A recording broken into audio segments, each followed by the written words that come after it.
Bonjour à vous, je ne sais pas à partir d'où est-ce que vous nous suivez, peu importe, et l'endroit où vous êtes maintenant, quand vous êtes sur ce plateau, quand Dieu vous fait grâce d'être avec nous, eh bien, c'est un bon jour.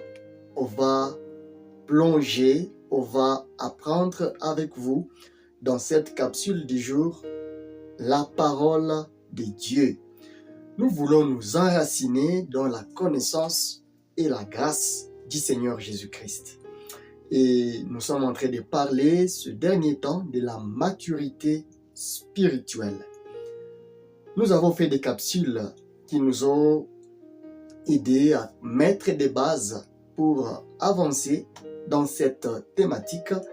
Et aujourd'hui, nous venons ajouter un autre élément, le deuxième catalyseur de la maturité spirituelle. Ça va être intéressant. Je vous demande juste d'être avec nous, de vous préparer à suivre cette capsule du début à la fin et de laisser le Saint-Esprit vous parler. Nous avons prié pour vous et nous savons que le Saint-Esprit a prévu quelque chose pour vous. Alors, un instant et nous arrivons pour parler de la part du Seigneur.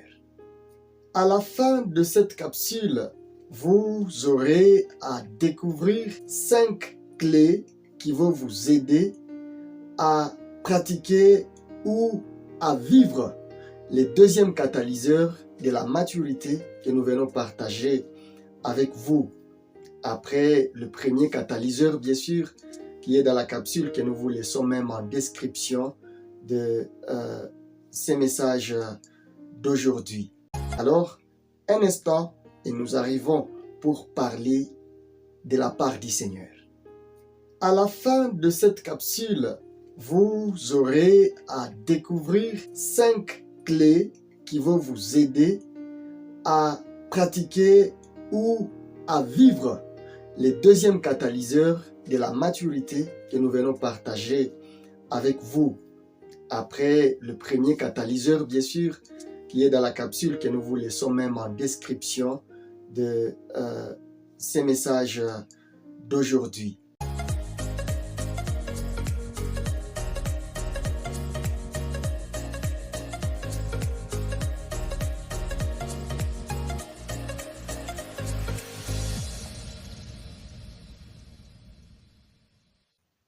Il est simple, le message que nous apportons aujourd'hui.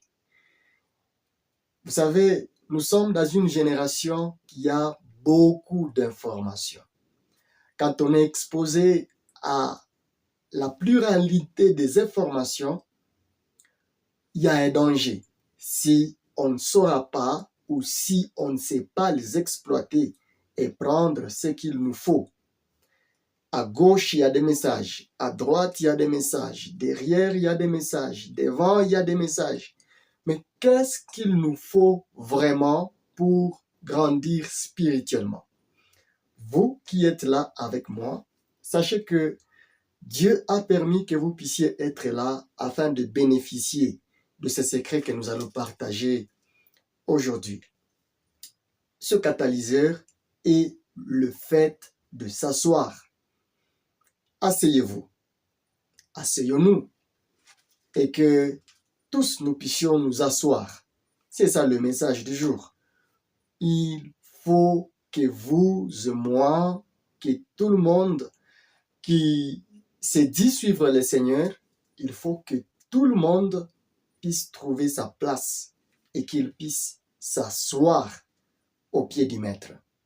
S'asseoir, combien c'est important, mais beaucoup négligent ce verbe et beaucoup ne veulent pas qu'on leur fasse des rappels à propos de cette astuce qui peut nous aider à aller de l'avant dans la connaissance du Seigneur. Avant de plonger dans les Écritures, je vais vous dire à partir d'où est-ce que j'ai reçu cette inspiration de parler réellement du fait de s'asseoir pour grandir spirituellement. En revenant de l'hôpital où je suis en train d'apprendre la médecine, un vieux ami à moi avec qui nous avions commencé la faculté m'a vu en cours de route et il m'a appelé dans un endroit juste près de l'hôpital des cliniques universitaires du Graben.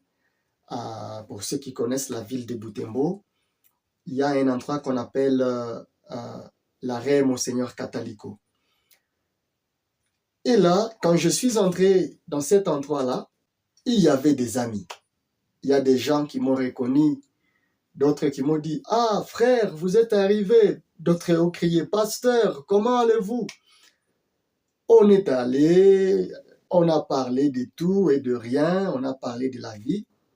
Mais j'ai eu un groupe de gens qui m'a posé des questions en rapport avec la parole de Dieu. Et ces groupes m'ont amené dans tous les sens.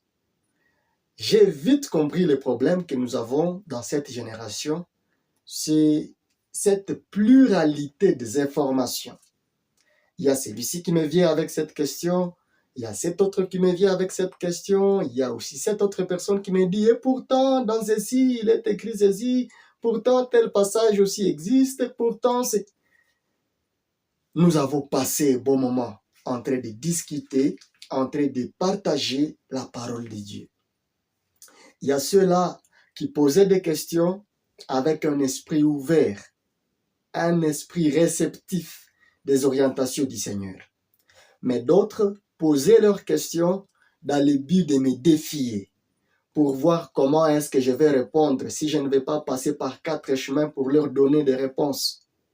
Tout ça, bien que le temps ne nous a pas permis de finir à répondre à toutes les questions qui étaient sur notre table, la conclusion que j'ai laissée à tous ces amis avec qui j'étais, à Monseigneur Catalico, c'est de leur dire, mes amis, pour avancer et pour découvrir bien des choses dans ce que nous avons amorcé, il faut que vous puissiez vous asseoir. Asseyez-vous. Asseyez-vous. Comme je peux dire à toi personnellement qui m'écoute, assis-toi.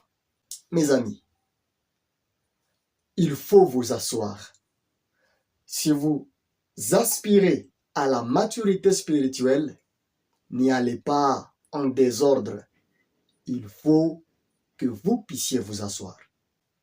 Voyons un peu ces passages.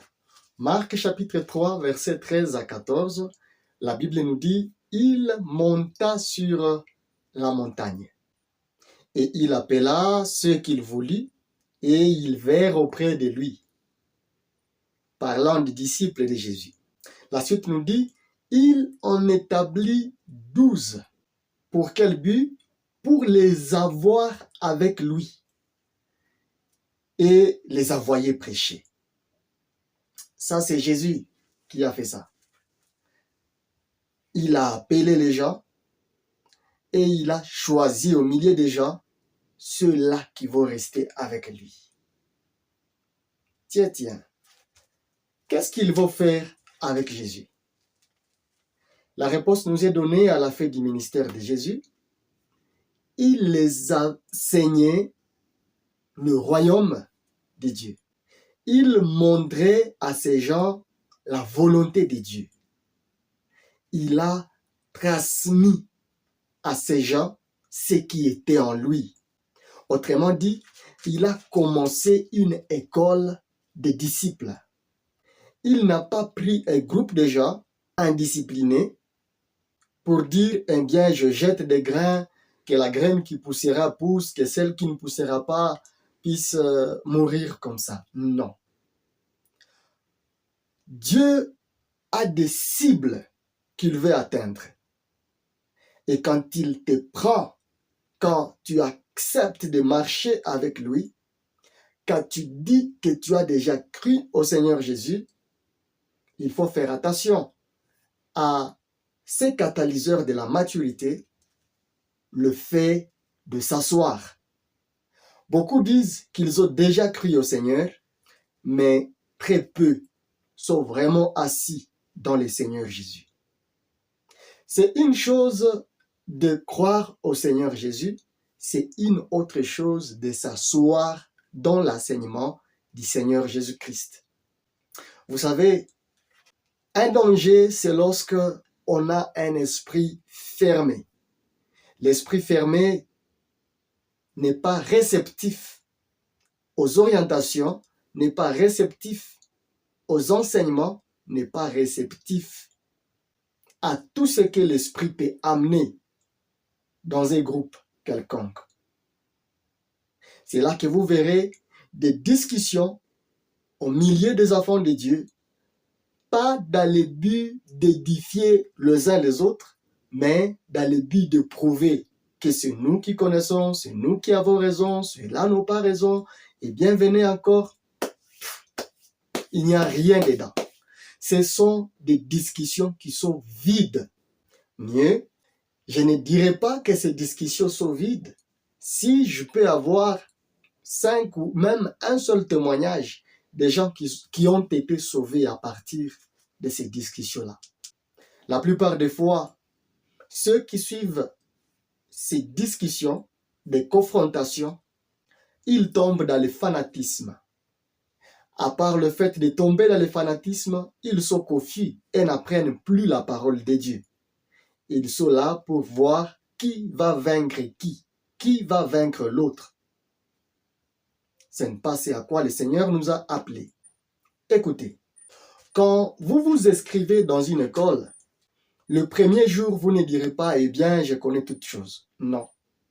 Ça, vous ne pouvez pas dire. Voilà pourquoi, quand vous êtes dans une école, vous recevez le programme de l'année. Après avoir reçu le programme de l'année, vous commencez à suivre pas à pas ce programme-là.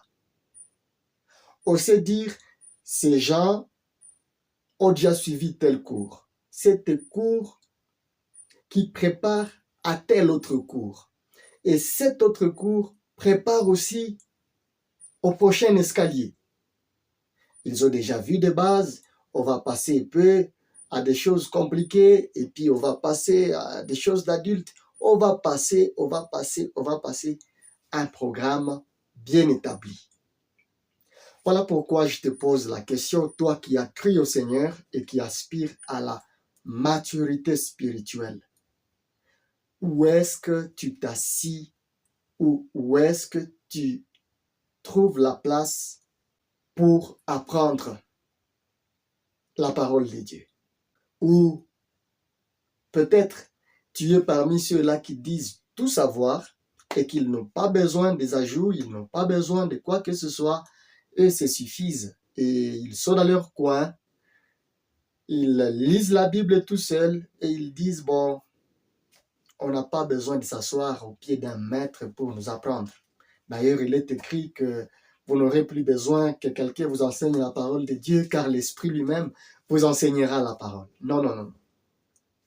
Voilà encore une autre fausse interprétation des Écritures. Mes amis, je suis en train d'insister et d'y aller lentement pour vous montrer que c'est un besoin. Ce n'est pas un besoin à négliger. C'est un véritable besoin pour notre monde aujourd'hui. Il faut que nous puissions nous asseoir pour apprendre la parole de Dieu. Et pas apprendre à désordre, apprendre en ordre. Le grand Paul, que nous connaissons, le Paul de la Bible, avait son maître qui s'appelait Gamaliel. Paul a évolué avec Gamaliel en suivant les instructions de Gamaliel sur la parole de Dieu. Gamaliel montrait à Paul ce qu'il fallait ou ce qu'il devait connaître. Et Paul était fidèle à l'école de Gamaliel. Ce qu'il avait comme connaissance de la loi, c'était ce que Gamaliel lui prêchait, ce que Gamaliel lui donnait comme cours. Nous voyons aussi dans l'Ancien Testament beaucoup d'écoles de prophètes. Élie avait son école, Élisée avait son école, à l'époque de Samuel, il y avait des écoles de prophètes. La question qu'on devrait se poser, c'est à quoi servaient toutes ces écoles? Et on voit à un moment donné, Samuel dans la maison de Élie. Il est là, Élie a ses enfants. Samuel n'est pas directement l'enfant d'Élie, il est son enfant spirituellement parce qu'il était celui qui les guidait. Élie avait Ophni et Phinehas comme fils, mais ne voyait pas l'importance de s'asseoir à côté de leur père. Mais Samuel était là, il écoutait les vieux. Ces deux jeunes gens, fils ou enfants d'Élie, ils suivaient leur propre chemin. Mais écoutez, ils ont raté quelque chose. Ils ont raté l'affermissement au pied de leur père. C'est une chose d'appartenir au corps du Christ, je le répète. C'est une chose de croire au Seigneur Jésus-Christ, je le répète. Et c'est une autre chose d'être enraciné dans le Seigneur Jésus. On n'engendre pas un enfant pour le laisser, l'abandonner, ne plus l'assister. Quand on engendre un enfant, le grand souci, c'est de le voir grandir. Et quand vous naissez dans le Seigneur Jésus, le souci du ciel, c'est de vous voir monter d'échelon, monter et grandir le plus rapidement possible, afin que vous soyez utile au royaume de Dieu.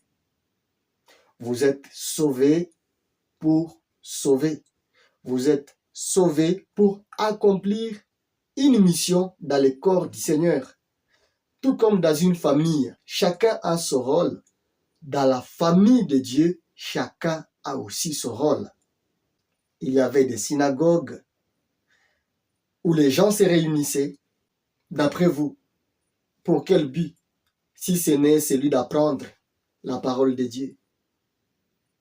Et vous alors, pourquoi est-ce que vous ne voulez pas vous asseoir avec les autres pour apprendre la parole? Asseyez-vous avec les autres. Ne restez pas dans votre coin en disant, eh bien, je n'ai pas besoin des autres. Non. Paul n'est pas de la famille de Pierre. Pierre n'est pas de la famille de Jean. Jean n'est pas de la famille de Barthélemy. Barthélemy n'est pas de la famille de Luc. Luc n'est pas de la famille de Matthieu. Matthieu n'est pas de la famille de Jean-Marc. Jean-Marc n'est pas de la famille de Silas. Mais dans le Seigneur, quand tous ont crié au Seigneur Jésus, ils se rassemblaient. Ils étaient unis. Ils avaient des programmes pour s'asseoir aux pieds du Seigneur Jésus. Écoutez, il y a des connaisseurs qui pensent que eux, ils peuvent se retirer d'un groupe et suivre leur propre chemin pour aller faire ce qu'ils veulent ou carrément abandonner la voie du Seigneur. Il y a un danger. Quand vous êtes seul, vous êtes exposé à abandonner la voie du Seigneur. Vous êtes exposé au découragement. Vous êtes exposé à la tiédeur spirituelle. Comprenez-moi très bien. Quand vous n'avez pas un endroit où vous vous nourrissez la parole de Dieu, où vous êtes vraiment assis pour être affermi dans le Seigneur Jésus, vous courez les risques de la tiédeur spirituelle. Voici ce qui était arrivé aux disciples d'Emmaüs dans Luc chapitre 45, 13 à 35. Quand ils quittaient Jérusalem pour Emmaüs, ils étaient en train de se parler de ce qui venait de se passer, de la mort de Jésus. Ils ont commencé à dire, il était vraiment fort ce type, comment est-ce qu'on l'a eu, on croyait qu'on ne peut pas l'avoir, et ainsi de suite. Pendant leur voyage, ils ne faisaient que parler de ce qui s'est passé, des événements, et puis à un moment donné, puisque Jésus était déjà ressuscité, il a apparu à ces gens. Il a fait semblant de ne pas connaître ce qui était ou ce qui s'est passé à ce temps. Quand il a dit de quoi est-ce que vous êtes en train de parler, ils ont dit, tu es l'unique visiteur dans cette région ici. Tu ne sais pas vraiment qu'il y a un type qu'on a tué, le type qui était juste, le type qu'on croyait être le roi d'Israël, le type qui allait nous sauver tous, on l'a tué. Au verset 16, on nous montre que leurs yeux étaient encore fermés.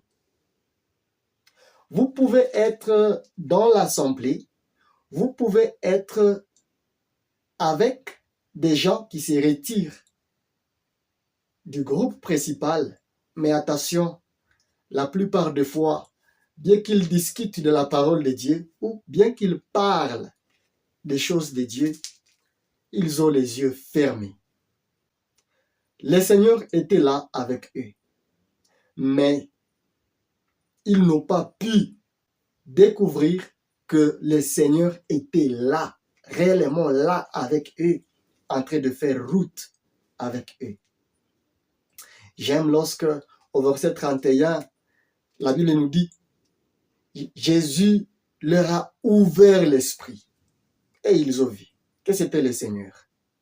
Pendant qu'ils rompaient le pain et ils ont dit, waouh, nous avons fait route avec le Seigneur, il est vraiment ressuscité. D'ailleurs, c'est le Seigneur lui-même, le chef, l'époux de l'Église, qui était en train d'affermir ces gens à court de route. Attention, ne faites pas l'erreur d'aller tout seul dans votre chemin sans le Seigneur Jésus. Comprenons qu'ils étaient deux. On peut dire que deux valent mieux qu'un. Et quand il y a deux personnes, la Bible dit, là où deux ou trois sont réunis à mon nom, je suis là. Eh bien, ne soyez pas seuls. Quand vous êtes assis, invoquez le nom du Seigneur. Demandez que son esprit puisse ouvrir votre esprit afin qu'il soit réceptif à la parole de Dieu. Quand vous passez du temps, un temps que vous appelez un temps du Seigneur, sans le Seigneur, c'est un temps perdu. Je le répète, quand vous allez prendre un temps quelconque, que vous dites, ça c'est le temps que j'accorde à Dieu. Si vous passez ce temps sans Dieu, c'est un temps perdu. Je ne sais pas si vous comprenez ça. Les disciples étaient dans la chambre haute. Quand nous lisons Luc chapitre 24, à partir du verset 37, c'est pas 40, vous verrez très loin quand Jésus est apparu aux disciples, quand ils avaient peur dans la chambre haute, ils ont donné même à Jésus du pain. Il a mangé aussi de ce pain-là parce qu'il était déjà ressuscité. Mais j'aime une chose, ils étaient assis. Waouh! Assis. Ils étaient vraiment assis. Et j'aime le verset 45, quand vous lisez à partir du verset 45 jusqu'à 47, la Bible dit, Jésus leur ouvrit l'esprit afin qu'ils comprennent les Écritures. Vous avez besoin de Jésus afin qu'il vous ouvre l'esprit pour comprendre sa parole.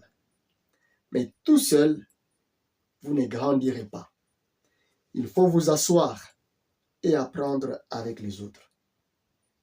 Personnellement, Dieu m'a guidé à la communauté CFCE pour apprendre et pour témoigner Christ dans cette communauté.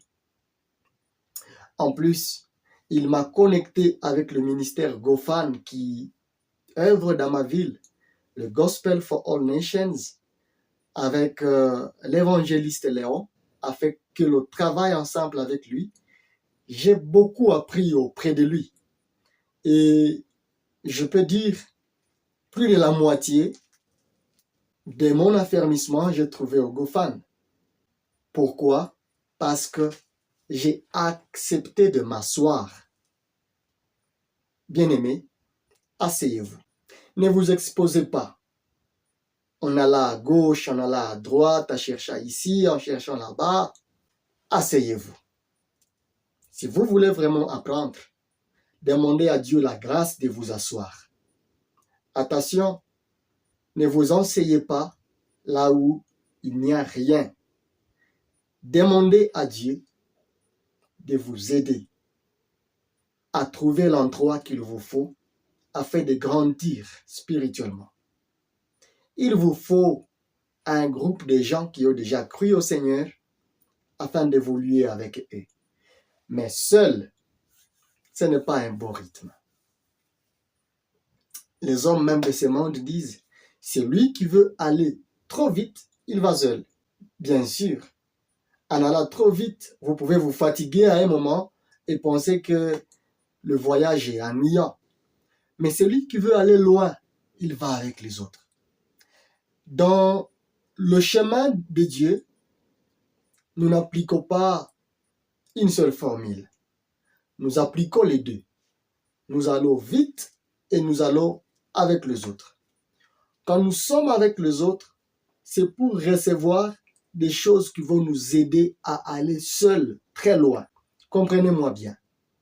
Quand une voiture vient s'approvisionner en essence dans une station quelconque, la voiture, après avoir reçu le carburant, elle ne reste pas à la station. Il faut qu'elle roule. Pourquoi? Parce qu'elle a reçu le carburant. En public ou dans la foule ou quand nous sommes assis au milieu des autres, c'est pour recevoir ce que nous allons exposer à l'extérieur, là où on ne connaît pas Christ. Que les gens voient Christ là dehors au travers de nous.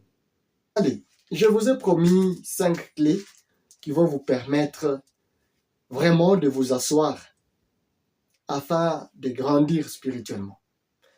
La première clé, c'est l'humilité. Vous ne pouvez pas vous asseoir si vous n'êtes pas humble. Et l'humilité, encore une fois, c'est le Saint-Esprit qui vous donne l'humilité.